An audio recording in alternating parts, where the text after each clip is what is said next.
Bonjour les loulous, on se retrouve pour la correction de l'exercice 88, page 41, qui faisait partie du parcours différencié. Donc ici, Adrien a donné la même somme d'argent à ses enfants, donc ce terme, même, est très important ici. Ça veut dire qu'ils ont tous reçu la même somme, mais ils l'ont chacun partagé de façon différente. C'est-à-dire ici, Tom a partagé l'argent qu'il a reçu en 5 parts égales et il en a dépensé 3. Louise l'a découpé en 20 parts égales et en a dépensé 13. Et Jules, lui, c'est en pourcentage. Je vous rappelle qu'un pourcentage, c'est en base de 100, c'est-à-dire le dénominateur est égal à 100. Donc ici, Jules, lui, il a découpé l'argent qu'il a reçu en 100 parts égales et il en a dépensé 58. Donc en l'état, on ne peut pas comparer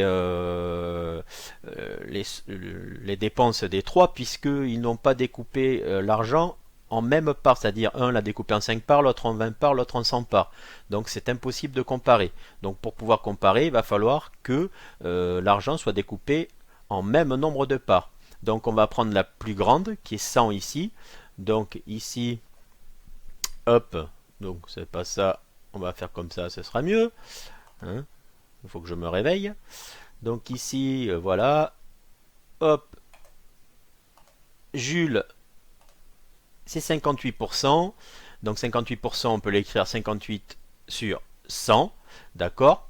Donc lui, on n'y touche pas. Hein, c'est le plus grand dénominateur. Est-ce qu'avec les autres, je peux faire 100? Avec 20, oui, fois 5. Et avec 5, oui, fois 100. Fois 20. Donc 5 fois 20 égale 100. Donc ici, il va falloir transformer ces deux fractions et leur donner un dénominateur égal à 100. Donc ici, hop, pour Tom, bien ici, je vois que Tom, 3 cinquièmes, pour avoir passé de 5 à 100, je multiplie le dénominateur par 20, donc je multiplie également le numérateur par 20 pour ne pas changer la fraction. Les quotients doivent être égaux. Donc ici, ça nous donne 3 fois 20, 60, 5 fois 20, 100. Donc 3 cinquièmes est égal à 60 sur 100. En pourcentage, ce serait 60%. Donc maintenant, on va faire la même chose. On va transformer... Ah oui, mais alors à chaque fois, il va falloir que je me réveille. Ici, on va transformer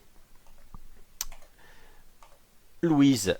Elle, elle a 13 vingtièmes. Donc 13 vingtièmes, pour passer de 20 à 100, on multiplie le dénominateur par 5, donc on multiplie également le numérateur par 5 pour que les quotients soient égaux.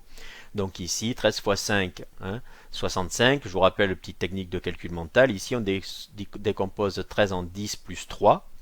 Et donc, c'est la distributivité. J'ai 5 fois 10 plus 5 fois 3. Donc 5 fois 10, 50. 5 fois 3, 15. 50 plus 15, 65. Ça va beaucoup plus vite. Ensuite, 20 fois 5, 100. Donc ici, on obtient 65 sur 100. En pourcentage, 65%.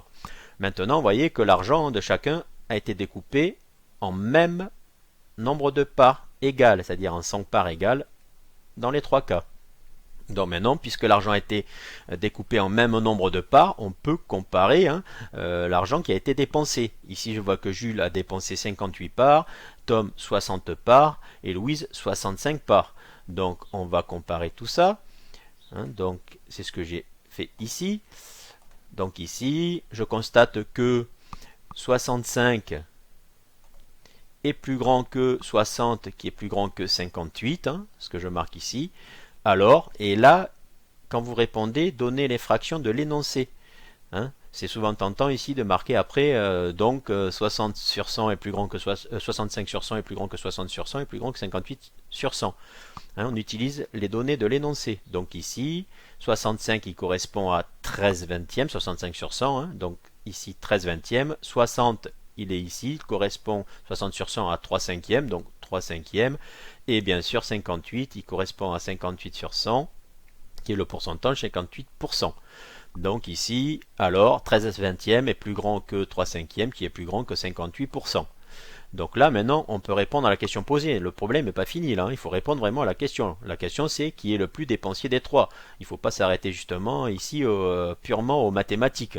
Donc là, ça, c'est une réponse mathématique. D'accord? Mais maintenant, il faut répondre à la question posée. La question posée, c'est qui est le plus dépensier des trois. Et bien ici, je vois que 13 vingtièmes est la plus grande des fractions. Donc 13 vingtièmes est associée à Louise, donc la plus dépensière des trois.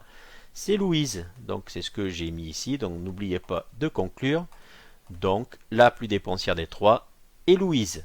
Voilà, je vous dis merci, à bientôt.